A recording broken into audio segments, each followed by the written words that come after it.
Non, c'est vrai que depuis quelques semaines, le canal de communication est brisé parce que aux dernières offres qu'Hydro-Québec nous avait fait, évidemment, ce n'était pas convenable pour nous. Donc, on a arrêté les discussions. Hydro-Québec se limitait avec des augmentations de salaire de 0 pour les 5 prochaines années. En plus, ils augmentaient notre part au niveau du régime de retraite en diminuant des services. Fait que pour nous, c'était inacceptable. Alors, on n'est plus à la table actuellement. Justement, vous êtes en train de glisser un mot là-dessus. C'est quoi les enjeux au cœur du litige? C'est pas juste, si on comprend bien, on vous écoute, c'est pas juste une question de salaire, c'est ça? En gros, il s'agit de 3 thèmes principaux. Le premier thème, évidemment, c'est la rémunération, ou si vous voulez, de ne pas perdre notre pouvoir d'achat. Ça, c'est le premier.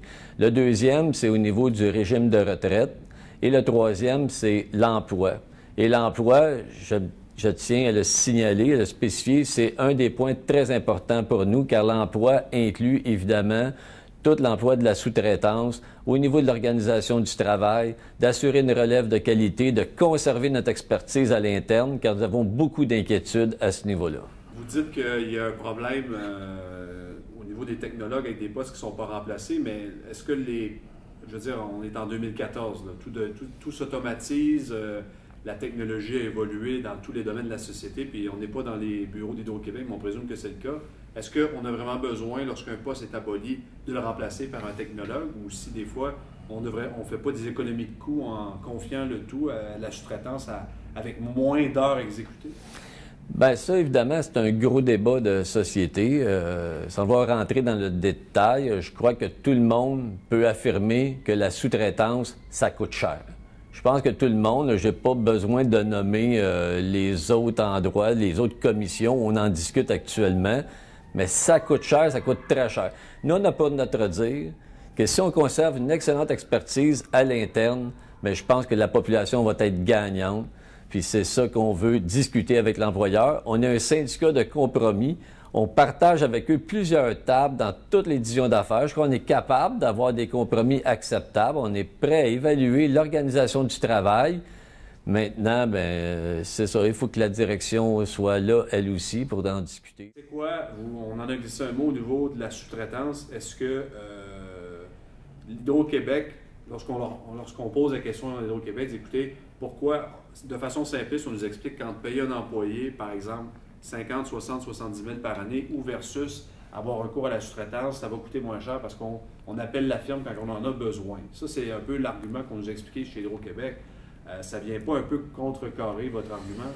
Bien, écoutez, là, je ne voulais pas vraiment rentrer dans ce détail-là, mais je pense que tous les gens sont en mesure de voir ce qui s'est passé au niveau dans le monde municipal. Je pense que les gens sont en mesure de voir ce qui s'est passé à la commission Charbonneau. Je pense que les gens ne sont pas dupes, à savoir que moins tu as d'expertise à l'interne, moins tu peux évaluer la qualité d'un travail qui va être réalisé par un tiers. Puis je crois que notre préoccupation, c'est qu'actuellement, on est rendu à ce stade-là, Hydro-Québec. Je ne veux pas non plus faire des comparaisons avec le ministère des Transports du Québec, c'est sûr, mais il faut être inquiet. Puis je pense que la population doit savoir ces choses-là. C'est pour ça que nous, il faut travailler avec l'employeur pour corriger cette situation-là. Je disais, là, vous nous apprenez qu'Hydro-Québec vous offre 0 pour 2014-2015, mais qu'est-ce que vous souhaitez comme augmentation de salaire? Bien, dans les faits, actuellement, au moment où on se parle, parce que la coalition qui ont signé, effectivement, ils ont eu 0 en 2014-2015, mais nous, en ce moment, Hydro-Québec nous offre 0 pour les 5 prochaines années. Fait que c'est encore moins que la coalition. Mais nous, la seule chose, c'est pas la dominante, ce n'est pas ça. Nous, ce qu'on veut, c'est ne pas perdre notre pouvoir d'achat. C'est la seule chose qu'on a dit depuis le début. Par contre, comme vous le savez, bien, si on évalue un peu ce qui se passe ailleurs, parce qu'évidemment, on le voit, que ce soit le Conseil du patronat qui propose 2,9 les prochaines années, que ce soit la Commission de la construction du Québec qui a obtenu 2,4 que ce soit les revenus d'Hydro-Québec, comme vous le savez, on vient de le voir dans les journaux, second trimestre, des profits nets de près de 500 millions. C'est une entreprise qui est en bonne santé financière. Puis je crois qu'on mérite à tout le moins de ne pas perdre notre pouvoir d'achat. Puis ça, c'est, comme je vous dis, c'est un enjeu important. C'est quoi les augmentations que vous souhaitez? 6, 7, 8, 9 Non, c'est sûr que ce n'est pas des folies qu'on demande, c'est juste de ne pas perdre notre pouvoir d'achat. C'est-à-dire, comme je vous ai dit, tantôt, il y a d'autres gens alentour qui ont obtenu à peu près le taux d'inflation, qui se situe souvent alentour de 2 Ça jouerait alentour de ces chiffres-là. C'est quoi le problème avec les régimes de retraite auprès de votre syndicat? Est-ce que c'est parce qu'il n'y a plus d'argent dedans? C'est quoi l'enjeu pour vous avec la négo? Bon, c'est sûr que le régime de retraite, nous, Hydro-Québec, nous demande de faire des efforts supplémentaires au niveau du partage des coûts. Il nous demande d'aller jusqu'à un partage à 50-50 entre les deux. L'employeur, à travers tout ça aussi, veut diminuer les services que nous offre notre régime de retraite. Et évidemment, on comprend mal parce que notre régime de retraite a un taux de capitalisation de 115 Ce qui, en fait, le taux de capitalisation, comme vous le savez sûrement, c'est êtes-vous en mesure de payer vos retraités et de payer les employés actifs qui vont aller à la retraite plus tard. Comme on est au-dessus de 100 bien évidemment, on n'a pas de difficulté à ce niveau-là. On comprend mal, encore là, une entreprise qui a des bons rendements demande à ses employés qui leur donnent ce bon rendement-là, qui offrent ces bénéfices-là au niveau de la population, de faire encore des efforts. Quand ta capitalisation est à 115 on comprend mal la stratégie de l'employeur. Notre régime de retraite, comme tous les autres régimes, je crois, au Québec, privés ou publics, ont eu des difficultés à travers les événements de la dérive financière de 2008.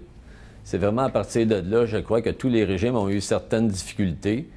Puis nous, bien évidemment, cette difficulté-là, bien, je crois que tout le monde réalise que quand les taux d'intérêt reviennent à des taux normaux, bien, la situation se rétablit. C'est pour ça que nous, après les événements de 2008, il est vrai que notre taux de capitalisation avait descendu en dessous de 100 mais maintenant, il est rétabli. Et plus les années vont aller, bien, notre santé est quand même là. La santé du régime est là. Le taux de capitalisation à 115 c'est pas moi qui le dis, ce sont les chiffres qui sont émis par l'entreprise. Mais qu'est-ce que vous demandez par rapport à... C'est quoi votre demande par rapport au régime de retraite? Parce que tout le monde souhaite avoir un bon régime de retraite avec le maximum de rendement. Qu'est-ce que vous souhaitez exactement? C'est sûr que la part la plus importante, il y a 2 points. Un, c'est d'assurer la pérennité du régime de retraite. Ça, pour nous, c'est très important. Et le deuxième point, bien, évidemment, c'est dans le cas qui arriverait, comme qui est arrivé au niveau 2008 avec la Caisse de dépôt et les papiers commerciaux et la perte de 40 milliards, c'est d'avoir un genre de police d'assurance, de créer un fonds de réserve ou un fonds de stabilisation pour être capable de contrer s'il y aurait une dérive comme ça au niveau financier. Je reviens à l'aspect général des négociations. Quel est le climat en ce moment entre votre syndicat et Hydro-Québec, la direction? Bien, écoutez, c'est sûr que là, on est en conflit, mais je pourrais vous dire qu'historiquement, le syndicat des technologues d'Hydro-Québec a toujours été un syndicat de compromis. C'est sûr que si l'employeur vient nous voir pour discuter avec eux, bien, on va être ouvert. On a toujours été ouvert à la discussion, à la négociation avec eux. Fait que de ce côté-là, écoutez, on comprend mal déjà aujourd'hui parce que, selon nous, il n'y a pas grand-chose qui nous sépare. Alors, non, je pense que ce dossier-là peut se régler, mais il faut s'asseoir ensemble et discuter, comme on l'a toujours fait par le passé. Mais c'est quoi le problème, M. Paquin? Tous les autres syndicats se sont entendus, puis là, vous, je vous écoute, là, vous n'avez pas des demandes faramineuses, en tout cas au niveau du salaire. C'est quoi le problème? Est-ce qu'il y a un conflit de personnalité? Non, je crois pas. Je pense que le point fort dans tout ça, c'est tout ce qui touche l'aspect de l'emploi. Comme je vous dis, on travaille depuis des années avec eux dans toutes les divisions d'affaires, mais il y a tout le temps un point souvent qui achoppe, c'est celui qui est lié toujours à la sous-traitance. On comprend mal, puis ça, je pense qu'il faut le dire, puis là, bien, il faut comme arriver avec un règlement pour un peu changer cette dynamique-là, de ne pas réembaucher les gens, de perdre notre expertise, de tout concéder comme un bar open aux sous-traitants.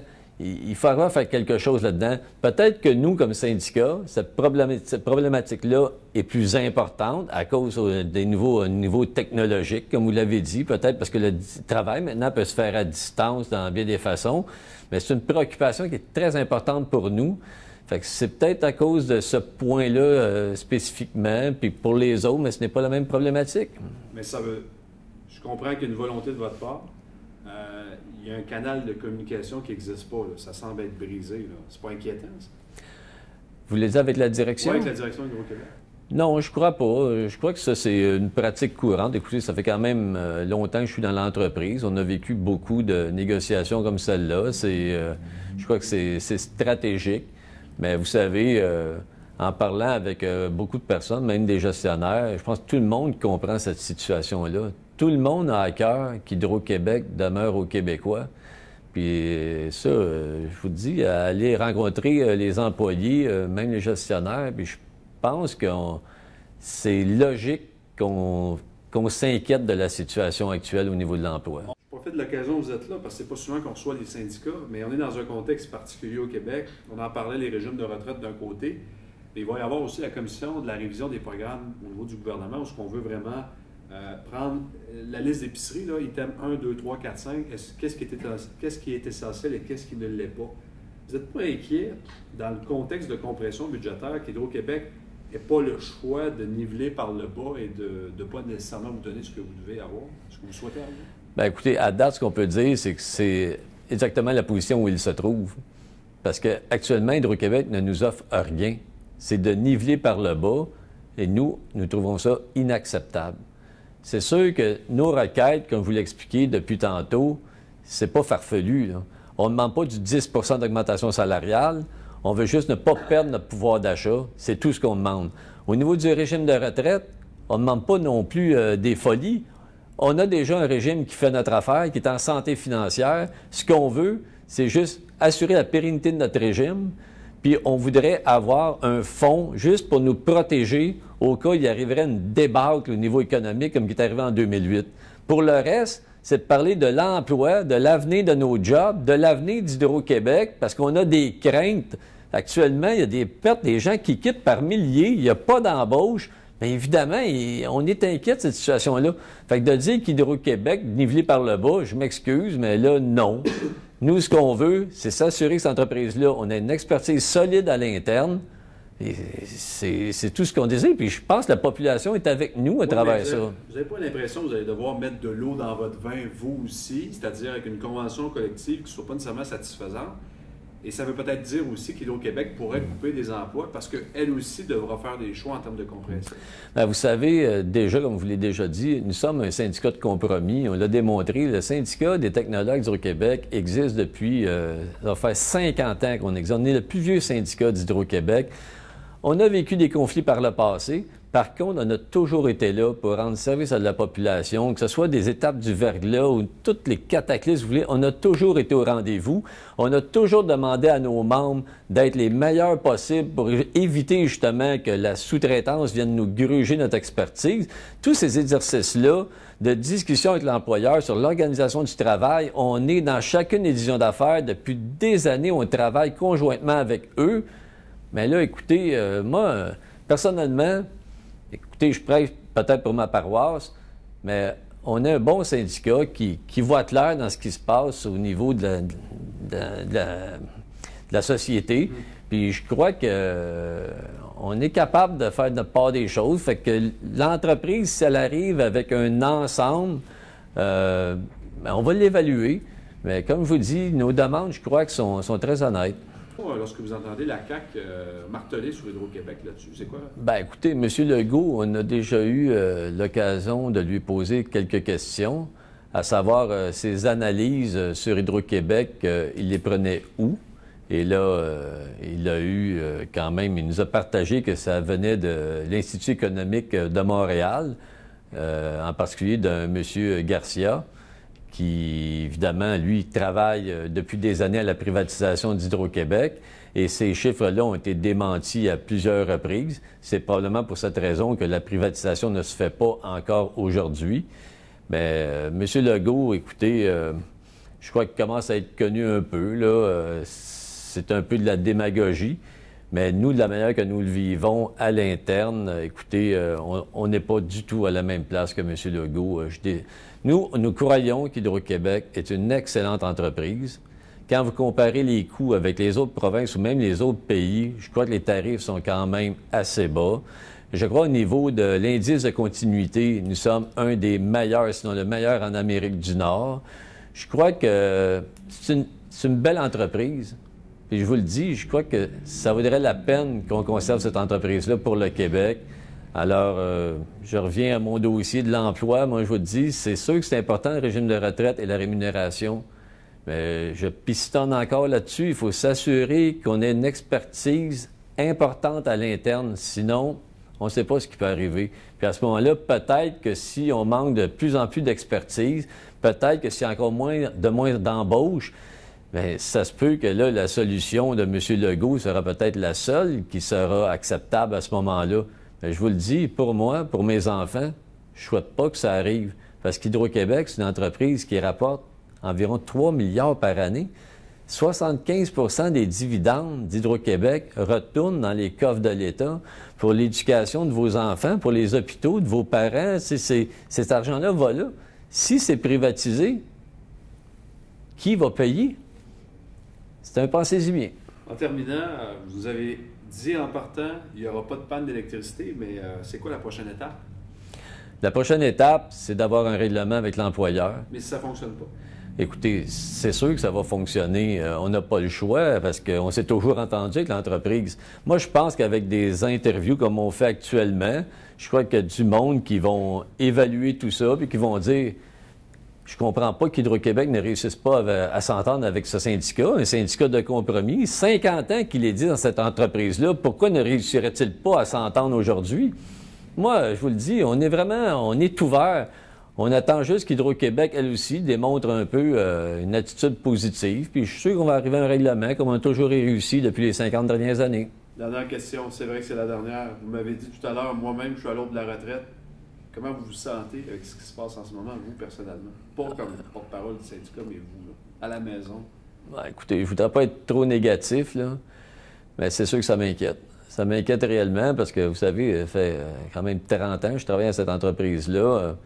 C'est quelque chose parce que je travaille à l'Institut de recherche depuis plus d'un quart de siècle, puis de voir des gens qui quittent avec une expertise unique, qui n'a aucun transfert technologique. Je dis, ça me fait vraiment de la peine, puis c'est triste parce que c'est triste un peu partout comme ça dans l'entreprise. Fait que ça m'inquiète parce que je trouve qu'à Hydro-Québec, c'est une très belle entreprise. Puis je vous le dis, puis c'est des bonnes personnes. Autant, je vous dirais, les syndiqués que même les gestionnaires, c'est des bonnes personnes qui ont des bons emplois, puis on a livré la marchandise depuis toujours. Fait que c'est un peu triste, mais j'espère quand même qu'il va y avoir un revirement. Puis j'espère que la conclusion de cette négociation-là va aider un petit peu, justement, à ramener cette expertise-là à l'interne, de faire comprendre à nos dirigeants qu'attention, c'est fragile.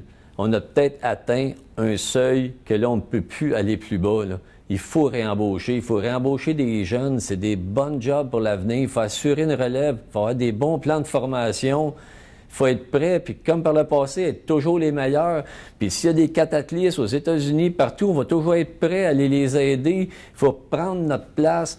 Mais là, si ça continue, c'est sûr que cette pente descendante-là, bien, c'est peut-être juste la solution Legault qui va nous rester. Mais je ne le souhaite pas.